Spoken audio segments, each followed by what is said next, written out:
Hello, hello, hello, and welcome to Financial Freedom Fridays. How you doing? This is Gus Tucker.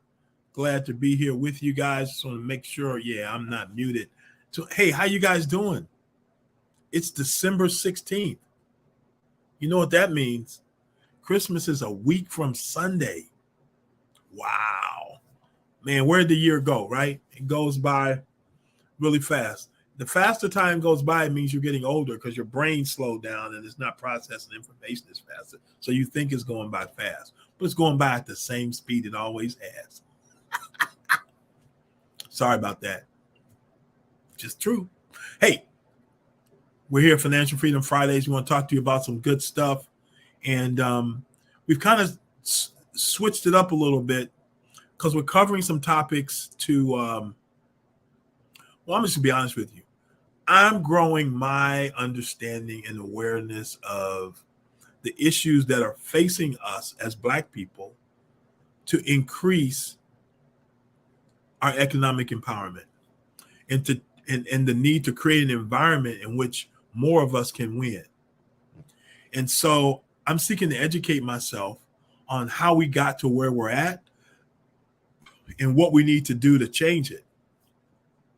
Because guess what? So far, what we're doing is not working. Why do I say that?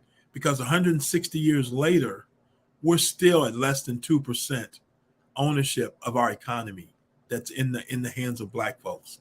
Okay, it's still okay. So that's just fact. Okay, so why are we doing this? Because we want to see our folks grow. We want to put practical tools into your hands so that you can win and we can have a sustainable economy. Just cross my mind. Are you guys familiar with the Greenwood Bank? Greenwood Bank. It's a Black-owned online bank. I have an account. I encourage you to get an account. It's an app. It's called Greenwood Bank. Greenwood Bank. And be on the lookout. Be on the lookout in the next 6 months. There's going to be a bank called Beta Bank, BETA Bank. So my brother in Chicago, it's going to be launched. Look out for Beta Bank, BETA Bank. Look out for that. Okay, and they got a unique way that they're going to work with people to help them get money for their businesses. That's not going to focus so much on your credit score or cash flow. They've got a unique way they're going to be looking at things. So look out for that. Beta Bank. So Greenwood Bank, Beta Bank, 2 Black-owned banks. And because there are apps, they can have a national footprint. So everybody can do it. So this whole concept of Black Wall Street is going to happen in so many ways, especially now with technology. There are different ways to keep money in our community. Okay? And I don't mean neighborhood. A neighborhood is a place you live geographically. A community is a place where you've decided, based on your values, that you're going to band together with other people to hold up certain standards in your geography. Okay? And our geography starts out, with our block and then our neighborhood, geographic neighborhood, and out from there.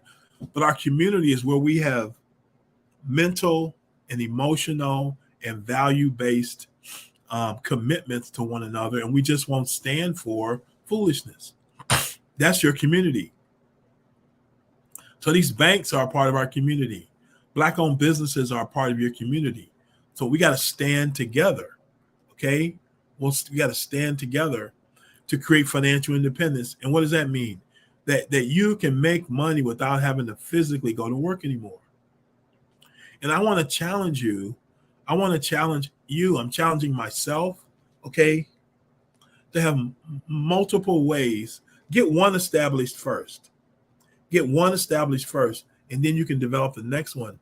But get a business where you're earning money apart from a W-2. If you're a W-2 person, get a business where you're earning money aside from that W-2. Why is that? Because your personal identity will change. When you can make money on something that you have control over, your identity will change Trust me. Okay. So you're going to want to do that so you can create financial independence. So what is financial independence? How can it be developed by Black people? We need a strategy as a whole to change our economic position and political power in America. So in the coming months and whatnot, we'll talk more specifically about that. And I'm developing opinions. How about you? How do you start to develop opinions? By studying, by thinking. Right now, I started with this guy, Dr. Claude Anderson, who's got a concept called Powernomics, POWERnomics.com. I'm not saying I agree or disagree, but what he's done is he's done a lot of the initial research, and he's posing questions that make you think, and you need to have an answer to them.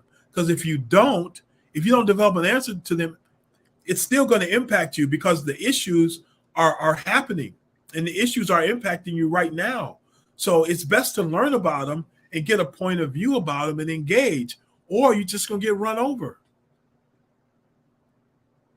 Since 1860, we continue to control less than actually 1% of the wealth in our U.S. And we got to work and grow together as a group. We got to demand what we want from the powers that be. And be proud to be a Black person in America. Your existence and the proof of it's proof of your magnificence. To have gone through everything that we've gone through and still be here. I was talking to somebody. I said they took the aces, king, queens, and jacks out of our deck, and we still went in hands. Okay. So, man, be proud to be a Black person in America. We have done some fantastic things in less than optimum circumstances. Okay? Things have not been stacked for us. They've been stacked against us, and we've come a long way. So be proud of what we've done and what we're doing. Just don't be satisfied. Okay? Be proud of what we've done and what we're doing. Just don't be satisfied. Okay? So leadership. Each one of you is a leader in your own right, and we need economic justice, wealth, and power. And in a competitive society, if you're not organized and you don't have a point of view and stand for something, nobody's going to come over and just take care of you. Okay? They're not going to do that for Black folks. We got to get organized, even better organized, and have a point of view. Civil rights movement, as Martin Luther King says, there's two Americas. There's two Americas. There's the haves and the have-nots. Economic America. The civil rights movement didn't really deal with that. It dealt with the things that are about some basic human rights, but we got to move to economic empowerment. Because why? Black people built America. Okay? I'll just mention it right now. What's a monopoly? A monopoly is when one group of people or one group has total control of all the resources, and the other group doesn't have any control. Or you've got control of that group. Think about slavery for a minute. Or I know it's hard to, but as an economic tool. If you were a slave owner, you had an economic benefit being derived from people that you basically didn't pay. You basically maintained them to be alive. It's like a piece of equipment. You don't pay the equipment. You maintenance it so it'll still keep producing for you. So people didn't really pay slaves. They maintenance them so that they would create value for them. Think about that. It's one of the concepts that he talks about in this book, A Black History Reader.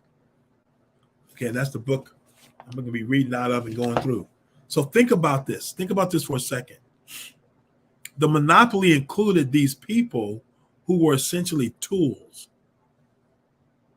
in a machinery that was creating income. So the cost to maintain this machine, this Black person for a year, in those days was about $12 for a year. The value that person was to create was $55. So that's 43 bucks. That's almost a 400% return on your investment. Let me ask you this right now. Where can you go right now legally and get 400% on your money? 400%.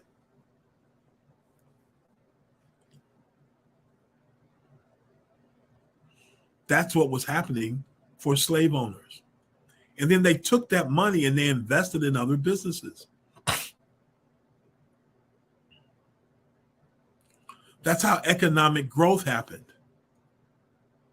Because now I'm going to invest in machines that make clothing from the cotton. I'm going to invest and create trucks and cars and electricity and air conditioning. But the money came from this monopoly I have called slavery, where I can make exorbitant, abnormal profits because of the way I'm doing this.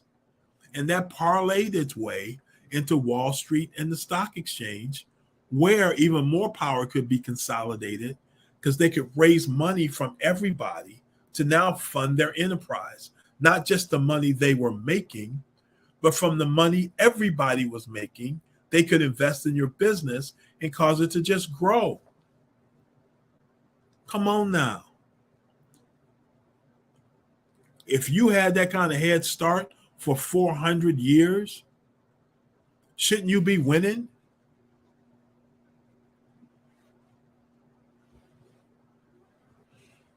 So how do we turn it around? How do we turn it around? And one of the ways is by becoming entrepreneurs and owners and not consumers. So we're coming up to Christmas and New Year's, right? And I just wanted to give you some tips for Christmas and New Year, financial tips. I only got one tip for Christmas. Get a budget for what you're going to give people and don't go over it. That's it. That's my only tip for Christmas. Get a budget and don't go over it. And that budget should reflect your financial priorities, and you don't go into debt with it. You don't put it on credit cards or anything like that. Don't feel any kind of way about your ability to or not to give gifts. Okay? Now, we're coming into the new year. We're ending up 2022. You run a business. It's called You Incorporated. Okay? Every one of us is a business. If every one of us is a business, how did you do in 2022? How did your business do in 2022? Well, how do you evaluate it? Okay, what was your revenue? You're going to be doing your taxes here pretty soon. You're going to see your revenue. What was your revenue? Taxable income. What was your revenue? Is that growing year over year? This past year, it needed to grow 6 to 10% to stay even.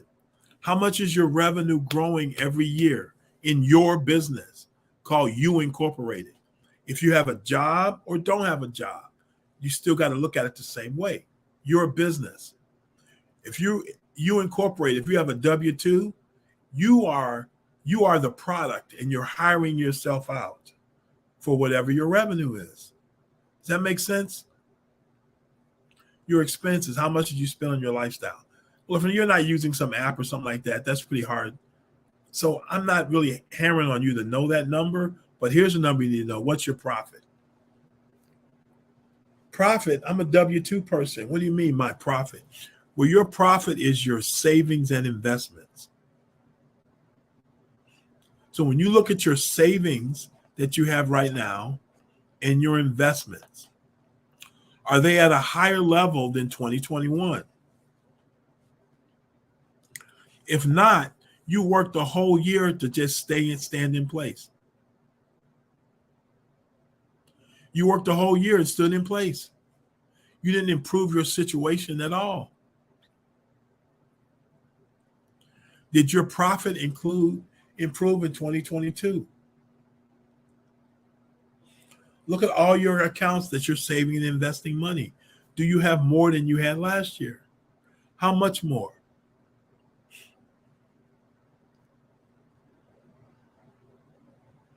How's your net worth doing? What you own versus what you owe. What you own versus what you owe. What are your assets? What do you own? Real estate assets, business assets, intellectual property, patents, royalty producing things. What do you have that are assets?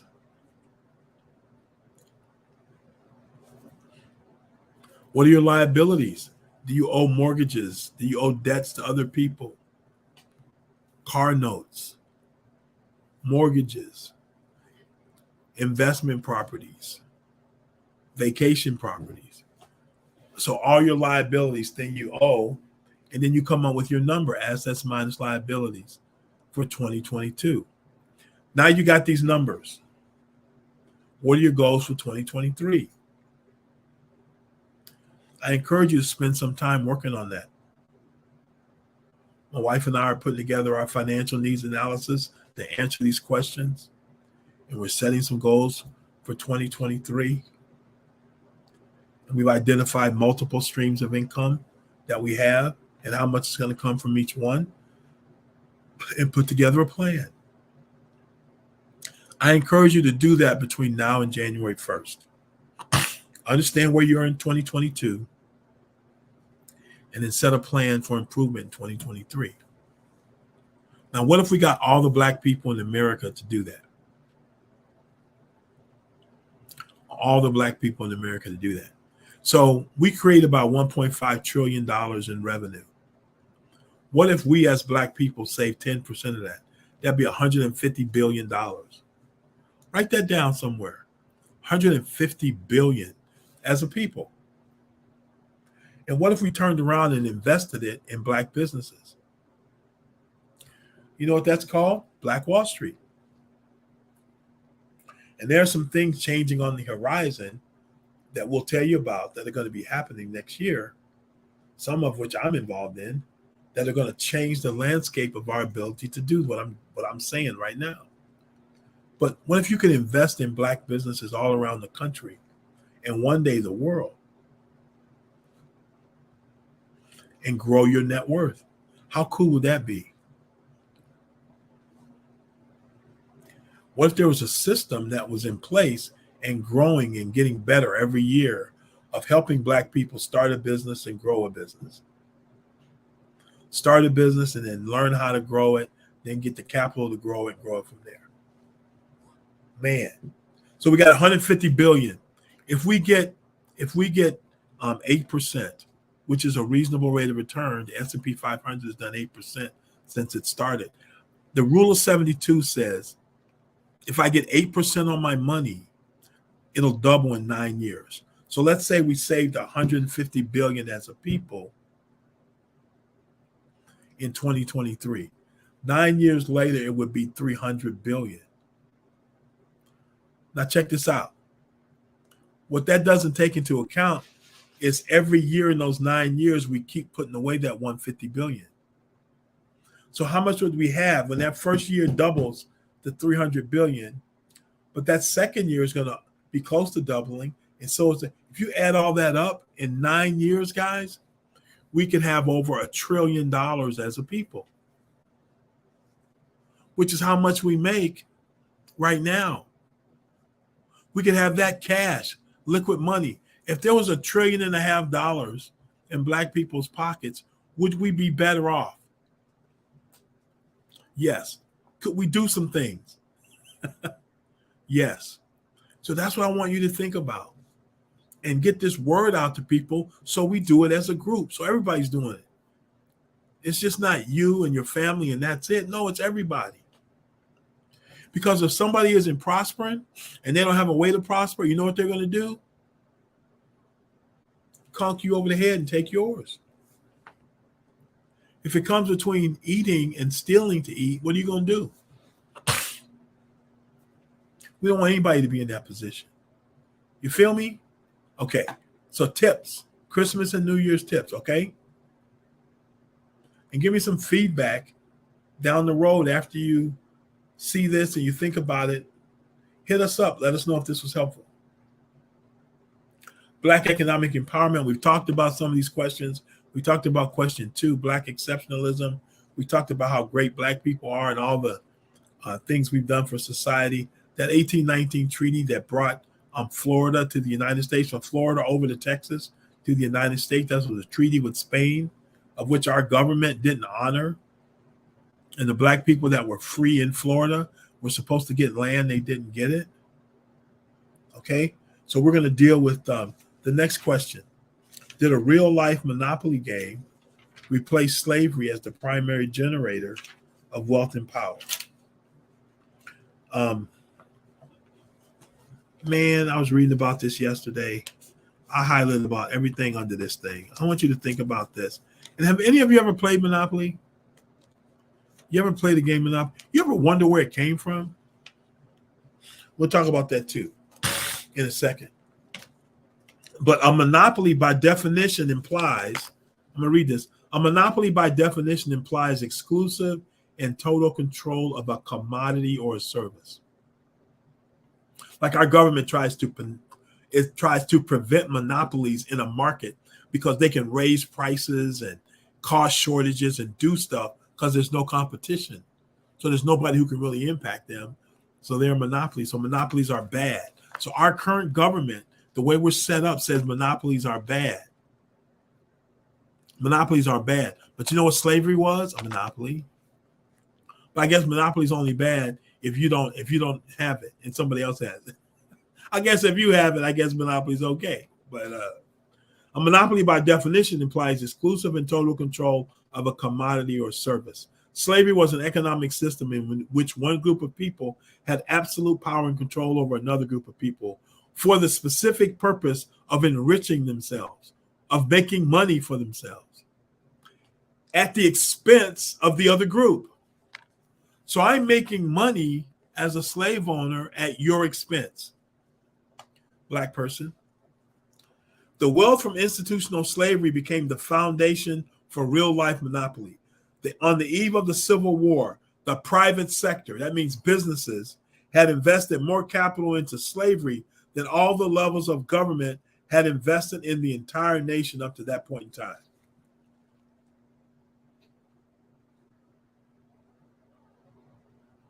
So America was a slave empire. I was told this by a gentleman yesterday, a white gentleman. Google who was the biggest slaveholder in Virginia when slaves were allowed in our country, and they were allowed in Virginia. Google and research who were the biggest slaveholders in Virginia. I'd be curious to find out what you find out and see if you find out the same group of people that I found out. And let's compare notes next week, okay? Slave owners profited without having to work. Slave owners profited without having to work. Their return on investment was high, about 500% for each dollar. And this is what I was talking to about earlier. Typical expenses for a slave cost the owner about $12 a year, while each slave was expected to produce at least $55 a year. It's a profit of $43 per slave. In today's economy, that'd be $10,000, $15,000. So if you had 100 slaves, that's $1 million in profit. The labor of a slave produced the money for the slave owner to invest in all forms of property assets for even more profit. In the early 1990s, the board monopoly was created as an educational tool. As a what? Educational tool to illustrate the impact of the concentration of wealth, land, and power. In Monopoly, the winner of the game is the player who has acquired the greatest control, wealth, power, and possession of entire groups of assets that generate unearned profits from passive investments. The American economy, a vast pool of wealth and power,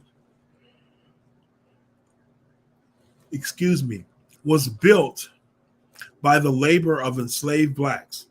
And when formal slavery ended after 360 years, the accumulated wealth was transferred into businesses and industries on the New York Stock Exchange on Wall Street. The stock exchange was a mechanism for pooling wealth together to finance even bigger industries.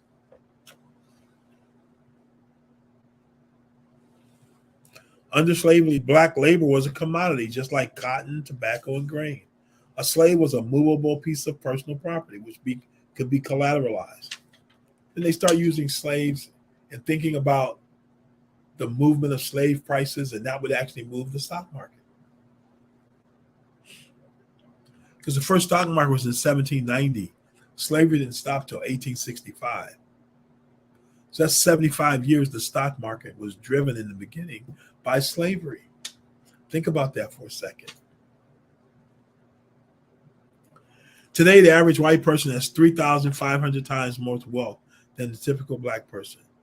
Well, with a 400-year head start, I think they ought to.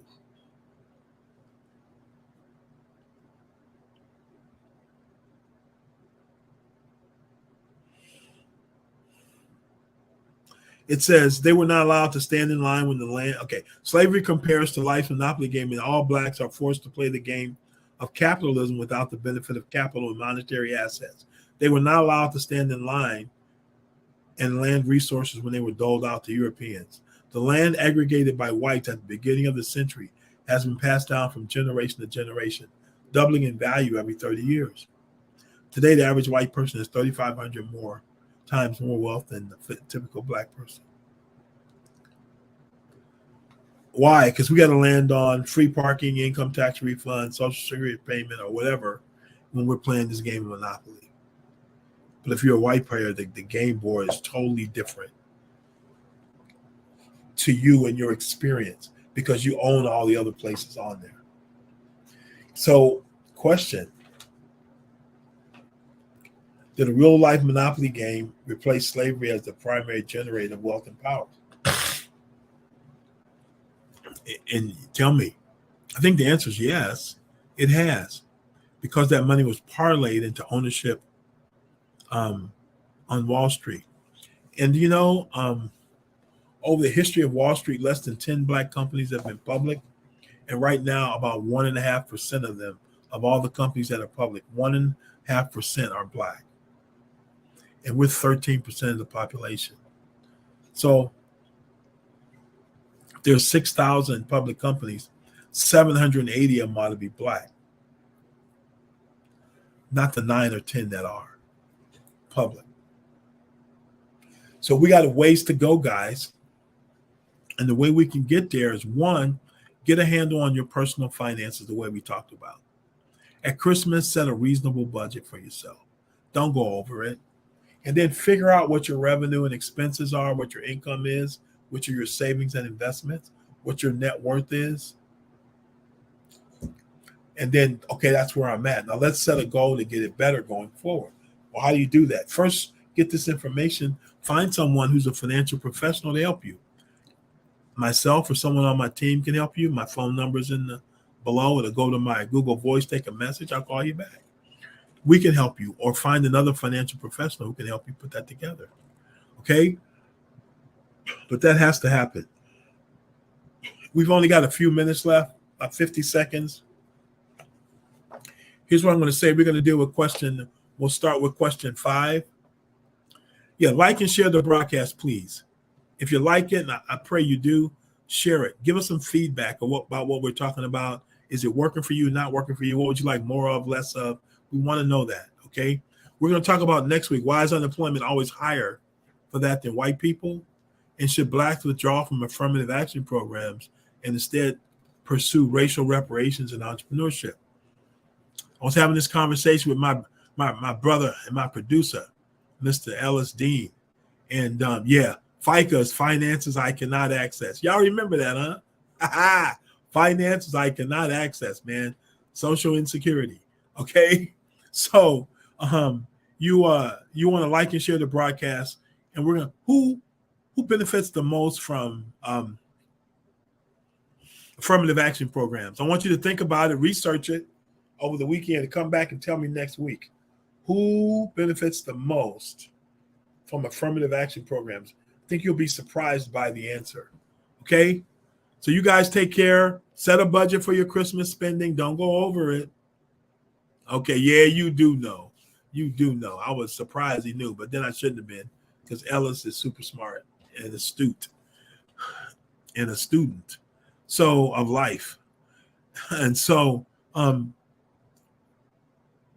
set that budget for your Christmas giving. Don't go over it. Evaluate how you're finishing 2022, because you want to make moves to be further ahead in 2023. Okay, and your savings, your investments, your net worth. Okay, all right, you guys. Last thing, couple things. Get these books I've been telling you about, please. Dr. Claude Anderson, get them. I'm not saying you should subscribe to what he's saying, but get challenged by what he's saying. You take it in, then you got to respond. You got to do something with it. If somebody comes after you and they punch you in the face and they keep coming, you got to do something. Either you got to stand and fight, you got to run, you got to get some help, you got to have some response, or you about to get jacked up. Same thing is happening in our economy. You're getting punched in the face. What are you going to do about it? Nothing is not a response. Well, it is. And then you know what? You're just going to get jacked and complain. Or you can get hit, shake it off, defend yourself, and then start developing some strategies so then you can start throwing some punches. Does that make sense? Okay, guys, y'all have a great weekend. And, man, we're into Christmas here next week. So you guys have a great holiday, okay? And praise God for Jesus. All right, guys, you guys take care. Have a great day. Bye-bye.